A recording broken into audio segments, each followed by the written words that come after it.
Hey, what's up, everybody? We're back with another Reddit Ask Me Anything. We're joined by Jeremiah Big Rig Riggs. How you doing, sir? Man, what's up, dude? Appreciate you having me here tonight, man. I honestly was worried that we were never going to see you again, and I really enjoyed talking to you. And I know we had talked about doing an Ask Me Anything with the Reddit like a while ago, but then the injury happened. So then I'm excited we get to see you again in the ring. Yeah, man. I'm likewise, bro. Like it's it's really, I say an honor. But it's such an opportunity to in itself, especially when you talk, doors opening and closing, or just being presented to make yourself, with the sacrifices that it takes to get to the spot and or get back to the spot.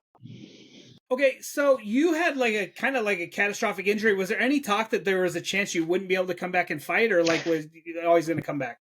No, man, honestly, man, the night that it even happened, of course it was so random, like I've said before, man, I thought it was just a kneecap come out of place, whatever.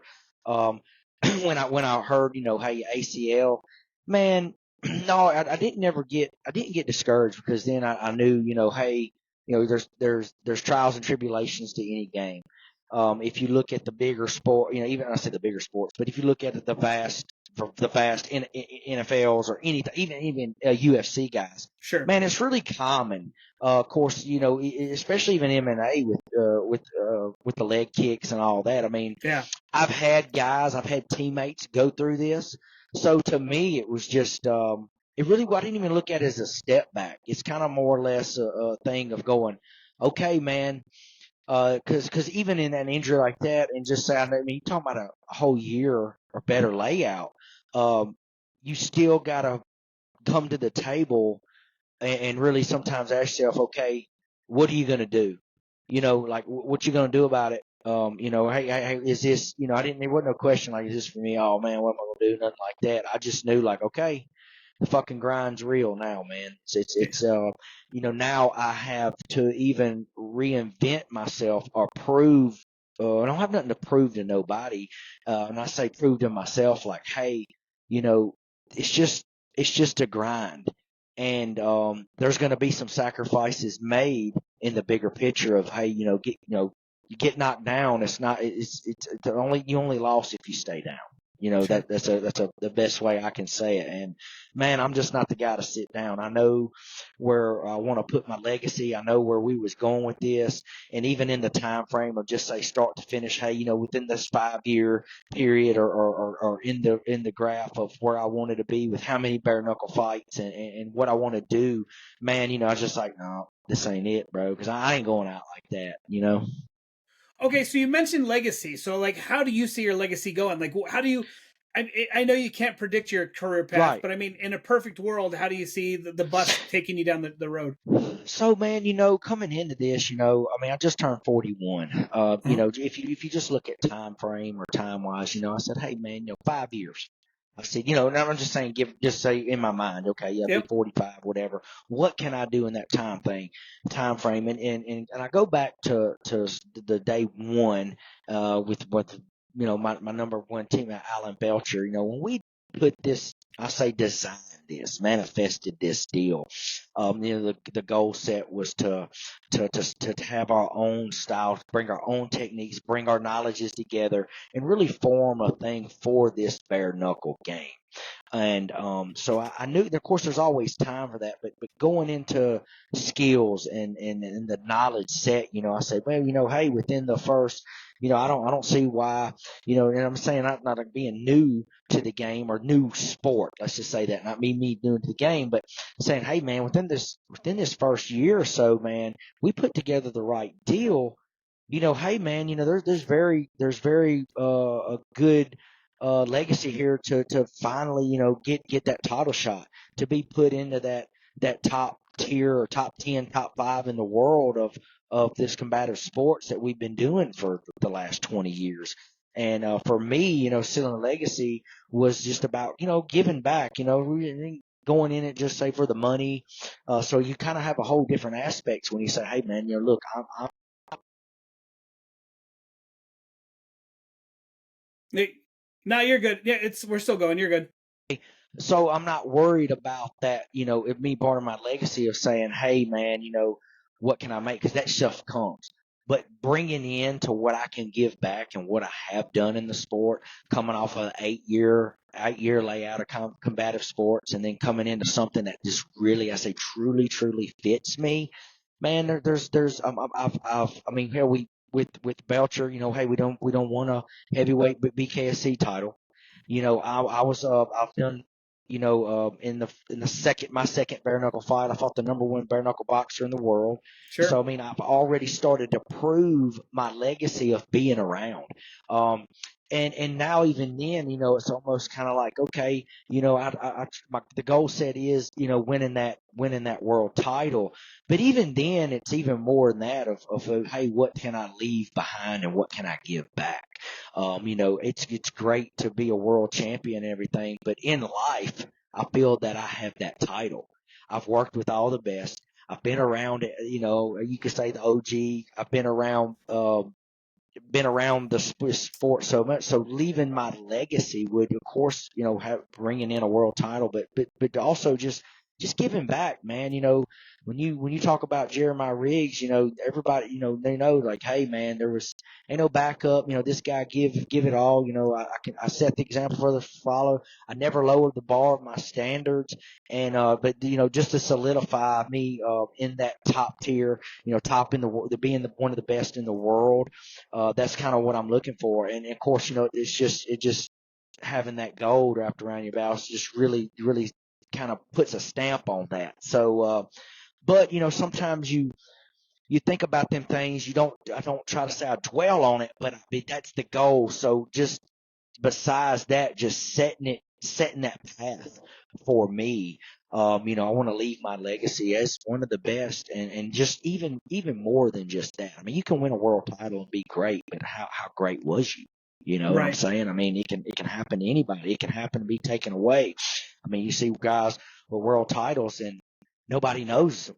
Then you see some guys that that that ain't never won one, and they're bigger than some of the world champions in the world. So I want to leave that stamp. I just want to put a stamp on that, and just really give back everything I can to the game.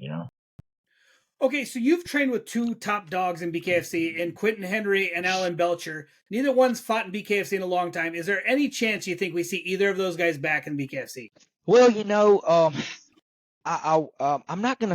You can't ever say no, or I don't want Sure. to say put the stamp on them. But so with Allen, in this training camp we're training him for the first bare knuckle MMA championship, which is going to Right. be March. It's the same night we're fighting. So with that, setting in the legacy of just being a part, being where I'm at, man, that still puts a stamp on what we've done together. Quentin Absolutely. Henry, I would say I would love. Yeah, I mean, I know he's working his way back up. Of course, that's a promotional thing. Will Sure. we see him back? I would say absolutely. Good. Even with Allen, man, I think there's a possibility still of, he sets his stone with this next world title, which I really believe we're going to see him wrap that around his waist. Yeah, man, I don't see why not come back and re get what you've gained. You know what I'm saying? So I would say there's a big possibility for both, especially because everything's growing Sure. and we're helping that grow. So with that, yeah, man, I wouldn't say no at all because I know what these guys stand for. I know what they're about. I know how they dictate how I am talking with me. There is a plan. There is something set in the forefront for them. And man, I'm gonna be hey, just as I am on your show, man, I'm gonna be right there for them guys. For sure.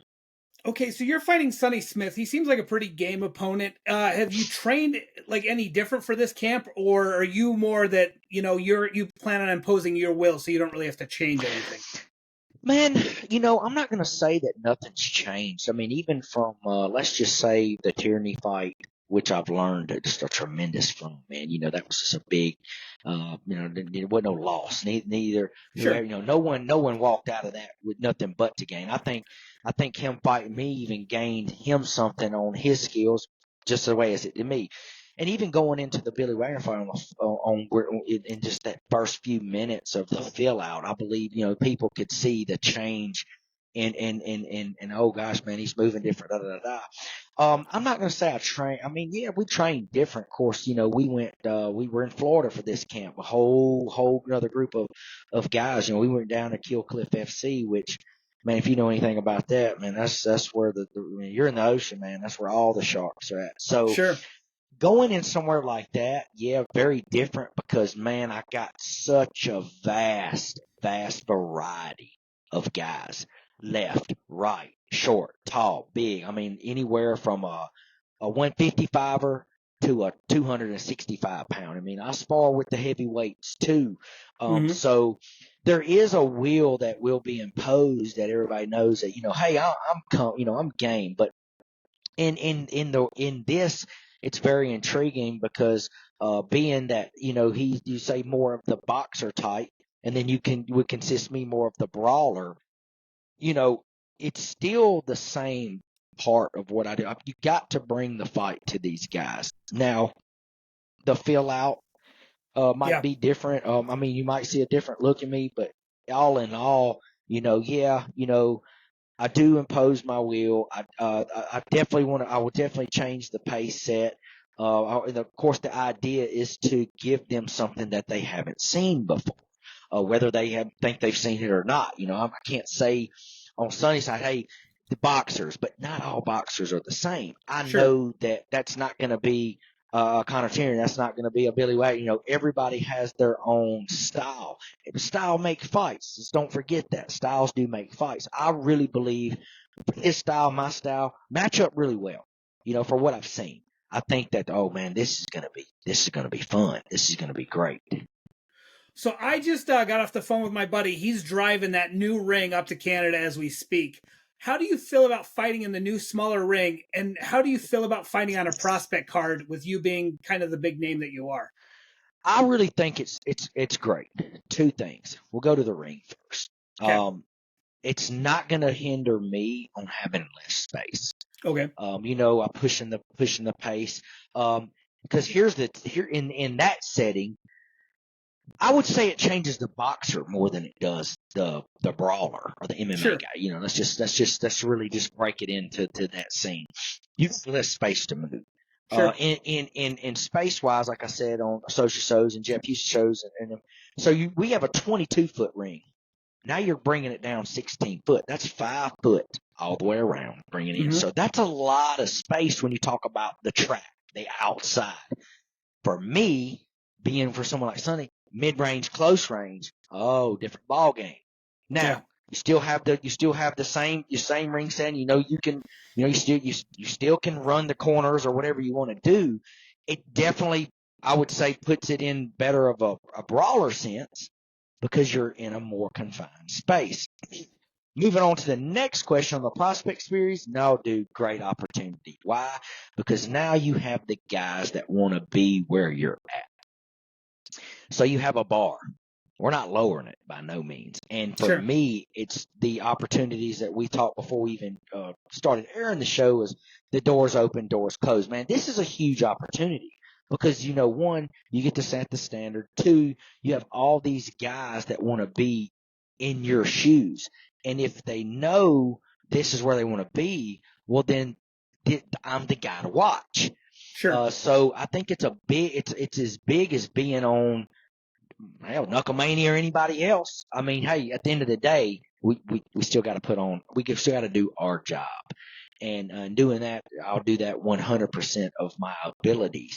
So I think that's very good for the sport. It's good that they have that because guys that get to experience that, well, guess what happens when they get to move to the bigger deal? Sure. Oh, now you're in a whole nother realm. So it almost changes it up. And I'm not going to say in a bad way because I can't say, oh man, shit, man, we going to a 16-foot ring. That's bullshit. No, man, because if you really think about that, man, hey, that can take the edge off something that you're doing or not doing, and so you have very little, say, corrections, but man, you don't need them when you're in a fight. Okay, so you've done quite a bit of TV. Like after you retire from fighting, is that something you'd like to get back into, or? Man, the only thing I have not done that would, is movies. And if it came to the role of that, man, that would be cool. I have worked still in the past. I still get contacted. Different things. Of course, most of the people on the TV side, they know. Of course, it's a different setting and where I was then and where I am now. Yeah. Say the single life doing these shows or doing that, married kid, stuff like that. But yeah, man. I mean, it is fun. It's a part of what grew my career. I still love the idea or the pitches that even that I've had in the past, and even working with the people I've worked with. Yeah, you can't. It's something that you're forced after the fighting. Them roles or them shows that can use somebody like me. So yeah, man, I always keep that and I say on the back burner, but always keep that cup ready to be full. You know what I mean? Okay, so out of the TV shows that you've done, which has been the most fun, and which one do you think provided you the biggest leap, into the next level for your career? Man, every one of them are fun because they're so different. They're Yeah, learning experiences. In my mind of where I've been in my TV career, man, I really went at it in probably a lot different way than most. And I'm just saying, talking to like different competitors or where their mindsets was, because I really had in TV, I really try to keep that outside perspective looking in. You are making TV now. It's not scripted. Everything on reality, I've done, it's real, but I'm good at making TV. You know what I sure. mean? The Yeah, yeah. personality of what you get is what you get. Um, but man, as far as man, the tough enough shows, being with the WWE, that was really fun. Competition wise. Um, of course, you got to look at from where the different avenues are. Doing a date show versus doing that. Very, very Yeah, different competition. Very different yeah. competition. Um, I ain't gonna say I like one more than the other. Because I think they all grouped in together to help my career. So I think it was very good careers. There were sacrifices made that I did for this show versus that show, but all in all, man, the experience and what I've gotten out of all of it, man, I wouldn't trade it. I wouldn't trade it almost for the world, man, because that's left me in the realm of being where I'm at and getting that name out there. Keep pushing the brand. Keep pushing the brand. Keep the big rig. Jeremiah. I'm here. I'm doing that. Doing that. But I mean, I didn't chase it though, really. I had good opportunities. So I didn't really look in the whole reality TV show like, hey, what's the next reality show? And then you got people that roll that. I was Sure. just fortunate enough to be able to do it on two different spectrums. Okay, so let's talk tough enough. You were on the show with Martin, and I was doing like a deep dive, and I was going through. So Martin used to actually come out. My buddy owned a wrestling promotion in Colorado, so I actually got to know him. Nice. When he wrestled in Colorado, it was Tristan, but I was like, holy shit! Like I saw that you guys were on the same show, and I was like, well, that's pretty cool. And then I did an alligator competition one time, and the dude who was on the season after you, that ZZ Loop, he was there. So like I have my own little tough connection, and like everybody was so nice. Nice. That's what I love about the wrestling communities. Everybody pretends to be this big crazy guy, but deep down they're all just super nice guys. Yeah, mostly, yeah. Most of the guy, Martin, man, he was really, he had a good character. Sure, And even on, say on and off camera, he was one of the few, and I say few, I mean, everybody has their quirks or perks or whatever, but one of the few that really he was genuine, man. Was a great guy. He was fun to work with, very knowledgeable sure. on the wrestling deal. Very good wrestler, man. Really, I mean, he was kind of a book of knowledge. He was one of the guys that could sell it. I will say that about him. And me and him had a pretty good connection. There was nothing there off the show. I ain't gonna say I got along with everybody or everybody liked me, but he was probably one of the few that were very good guys. So the wrestling community, it is different. It is different now. Sure. Very, very, very vast. But very physical. Them guys are very physical. Okay, and then another thing, I saw that you like know DDP. I love DDP yoga. Have you thought about that when you're injury? Like, do you do any DDP yoga? Like, have you tried it So, before? oh yeah. So when I first met him, I actually did when he first come on the scene. I was out there doing some training and did some stuff with him. I actually have the set.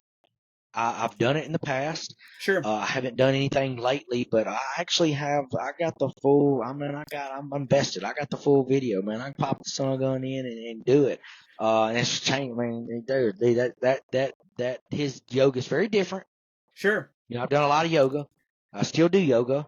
But man, what a great guy. You know, man, I'm glad you asked me about him. I don't forget about him. Like I said, I mean, it was probably I did some of his stuff. Actually, I give some.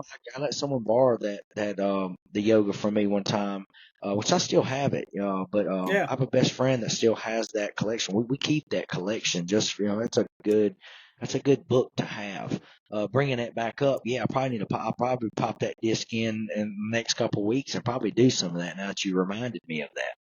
So the other thing is, actually, I saw that he attended like the BKFC, like at the Mr. Olympia or whatever, and I guess he was like really interested in. So it's one of those things like I would love to see him, down the line at a future show and stuff. Like he just seems like he would be somebody who would benefit from the BKFC, and BKFC would definitely benefit from him too. Yeah, man, going into that scene, people that have tried it or haven't tried it, he has a very good form of yoga. I would say, yeah, if he gets into this, I don't see why he could not help a lot of fighters. I mean, he's helped a lot of individuals. I mean, Sure. he does have a proven system. And I have done the system before, so it's not like, hey, I ain't kissing nobody's ass here, in that case Sure. makes sense. But you bringing that up, yeah, man, I did see him. I think I did see him. I think he had an interview or something when he was at the Olympia or whatever. Correct. So I did see that myself. That'd be great, man. Honestly, if he was to reach out to me, or hell, I might have to reach out to him, man. And I have to rekindle that flame, maybe get some work in with DDP, man. He's a good dude. That would be great because it would be great to see something when you have somebody like that. Coming from and I've been in that world, coming like that, and you have these crosses over that know, I know he's trained some athletes, he's Sure. trained some guys, he knows some fighters, he's a well known, say celebrity or a figure. That would be a very man bringing that up, man. That would be cool. That would be very cool. I think it would help a lot of guys, even on the aspect like, oh man, I don't yoga class. No, man, try out this show, because now you have a guy it's kind of like just say like us, Sure. and he's giving you something on a format. That would be good. You bringing that up, yeah. Shit, I hope someone gets to listen to that. And, man, if he's watching or gets to hear that, man, hit me up, man. I ain't hard to find. Okay, so you're from Mississippi, right? Yep, Do Vicksburg. you have an alligator story? Like you're from Mississippi. I work with alligators, so like, come on, you got to tell me at one point, like when you were a Oh, teenager, you went and caught an alligator. Oh, bro, we've caught now. Oh, yeah, for sure, man. Okay, I've caught. I've even grabbed, man. I've got a friend, man, with alligator, man. I'm like, hey, man, that shit ain't like what you see on TV, man. I've sure, grabbed one of them ones that was just too big, and I was like, oh no, no. I've had one. I can remember, when we first getting in, we got them all over in Mississippi. We used to go frog grabbing a lot. Still a big sure, thing. yeah, Um, and I put my hands around one. I was like, "Oh, hey, that's a little bit too big right there." I wouldn't. It wouldn't. It was more or less pulling me down than I was pulling him out. It was not pulling nothing out. But yeah, man, I've caught. I think the biggest one I've really caught like hands on was probably 3. It was under 4 foot. But I'm gonna tell you something, man. An alligator, they say like Steve Irwin, them guys. It kind of makes it look a little easier on TV. That sure. that is a very powerful animal. But no, man, they're crawling all over the state. They're No, fun, yeah. there's definitely a technique to it. Yeah, yeah. So I work with a ton of alligators. So like but I knew I said I got to ask him because I'm sure he has an alligator story. So Oh yeah, yeah. I put my hands on one and I put my hands off of it very quickly, very quickly. Yeah. okay, so I know last year you did a boxing match. Is glove boxing something you want to kind of continue down that road, or are you just go with bare knuckle? Man, it's funny. I'll tell you after that, I had some friends there after the fight. Of course, I won the match. It was a very good opponent, man. I learned a lot in just that one Sure. boxing match. And I'll be honest with you, man. Even with them, boxing's different. I mean, that is a whole different fucking sport. It really is, truly is. And what I learned from that was like, oh man, you'll get your ass jollywopped in this shit. Oh yeah. Um, it wasn't really for me. Nothing. I mean, I've never really. I'm not gonna say wouldn't pursue it, but now no, probably. I mean, I wouldn't pursue it because it's not like I'm gonna get out there and go where I'm going. Because me, honest with you, man, take the gloves off. That was the first thing when I got Sure, out there. It was like, hey man, what'd you think? I was like, man, get these gloves off of me. Like I'm glad like I had a very good structured fight, game opponent, good experience, a lot more experience than I had. But I learned so much just in that one spec. Would I do it? Hell, yeah, I'd do it again.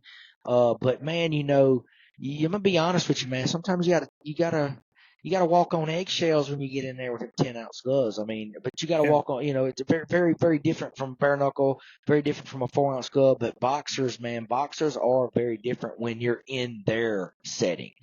When you're sure. in their setting.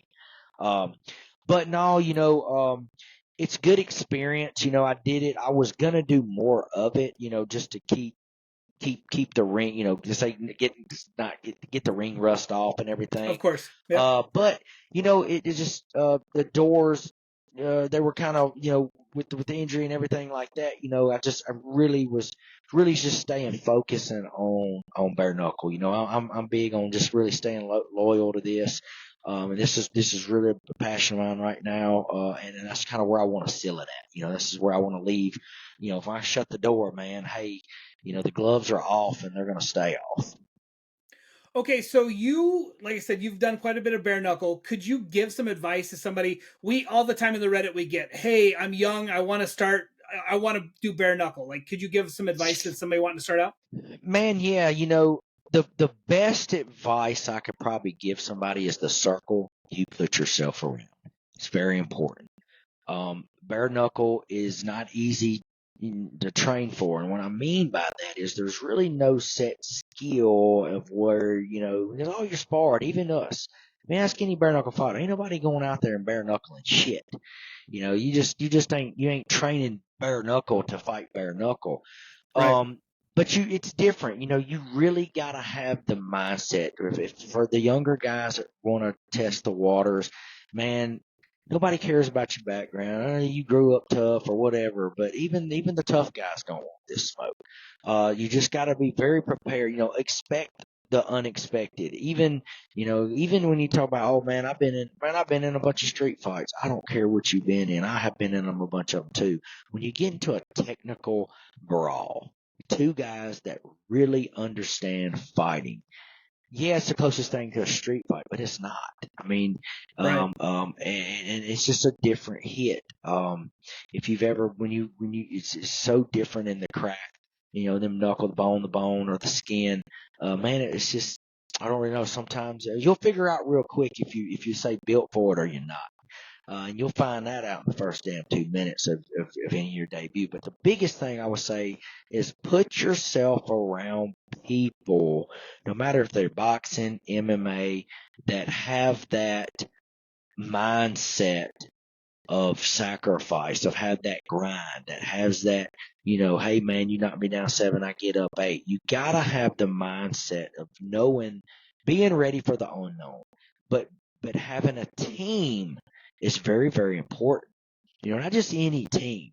You really gotta put yourself involved with the guys that are there for you, and you're there for them, and that want to see you really do something. And then for the guys um that darn it ain't for it, that's okay too. I tell a lot of people too, even just training, if you put yourself Sure, around any training aspect, man, you don't have to be a fighter. It's not for us, for me, coming in and training me, oh man, I ain't no fighter. I couldn't hang. Man, it's not about that, man. It's about yourself. It's about looking in the mirror, figuring out what you want to do in your life. And it's helpful. I believe every man, every boy ought to learn how to protect themselves. You sure. don't have to walk in someone's gym and go, man, I want to be a fighter. If you happen to want to do that, test the water. Some of the skill set level. That's why we have the prospect series. It's kind of like ain't nearly nothing amateur about bare knuckle, Sure. but that's okay because you get a little taste of it and then you'll know like, hey, I want to do this. But another advice for me would be, take an MMA fight. Sure. Take a amateur boxing fight. Do something other than coming in with no experience.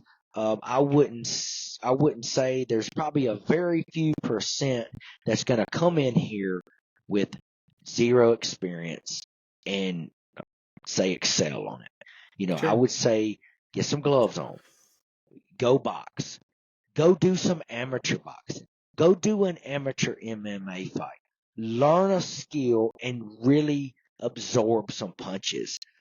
Because when you do take them gloves off, it just not might be, or it might be what you're looking for, but it might not be what you're looking for.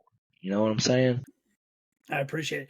All right. Well, thank you so much for your time. So, where do you live when you're not training? I know you're in Florida now for the camp, but where do you usually? So, I am from Vicksburg. Vicksburg, Mississippi is my home. So, our camp, we, and on the coast, AT&T D'Iberville is where our main camp is. So, and Okay. it's 3 hours from me. Okay. When I go down there, I have a place down there, man. Look, um, it's really, it's no, for some of the people, and I've had pictures posted and stuff, but man, I really get in that setting of, man, even in this camp, man, look, dude, I'm literally in a house, just say our house. I have a rollout mat. I sleep on the floor. I Okay. have a pallet. I'm not in a bed. I really try to soak up my things of being in that warrior mindset. I Sure. keep distance from things, do that, very, keep it simple. I seen a shirt a guy had on at Kill Cliff, and I laughed at it, and I was like, dude, I love that shirt. It said, keep it simple, stupid. Sure. Keeping it simple and basic, because the true fighters, and when you're a warrior, man, you think about a gladiator setting, man. Just say back in the Roman day, these guys were on dirt floors, didn't take them, man. They're in the dirt, man. You got to keep it simple and keep it basic, because in the glory, yeah, the glory is for the lights and the camera and all that, but really the sacrifices made are really living the true life of a warrior. You're stepping out there. No matter what you drive, man. Fuck, walk to work. Get on a bicycle. You know what I'm saying? Look, when I'm down there on the coast, literally, I have a little small camper. I mean, it's small, but we go in there and it's basic. I'm living out of a suitcase. I literally, if you didn't know me, shirt, sweatpants, whatever, you'd probably think I was a bum. But in Right. that setting, I put my mind, I was in the Ranger Battalion, man. So I was in the Afghanistan mountain. I've hiked up there. I've been in the war zone. So I kind of try to put my mind set into that warrior mentality. Sure. So, when we do that, and that's why I say, keep it simple, man. It don't take a lot to be a warrior, but it's the basic and the simple things that I think will excel you over there. You don't have to have all this flash. All that shit's just for show, man. Awesome. Well, I look forward to watching you this weekend. I think it's gonna be great, and I look forward to your success. And I can't wait to interview you again. Yeah, man. Look, like I said, thank you for what you do. Guys like yourself, man, they really put a platform out for us fighters and put a platform out for the organization. I'm muchly appreciated to guys yourself as much as I know you appreciate me for accepting this. And man, just another point of advice, man. It, not all doors open. Sure. Sometimes you got to kick that son of a bitch open. But for the guys out there, just keep it simple, stupid. Really, just keep it simple. Do the thing. Make the sacrifices. It's more to it than, hey, man, you ain't got to know about doing it for your kids and your family. Do something for yourself. Because at the end of the fucking day, man, you look at the man in the mirror. That's the man you got to look at and answer to. Everybody else, you do that inside, but do something for yourself. And my best friend, one of my coaches in my life, said it better. How bad do you want it? What the fuck you gonna do about it? Sure. All right. Well, And thank you then so and much. then, hey Oh, man, live in His name, man. Give all glory to the man upstairs, man. I'm big on that.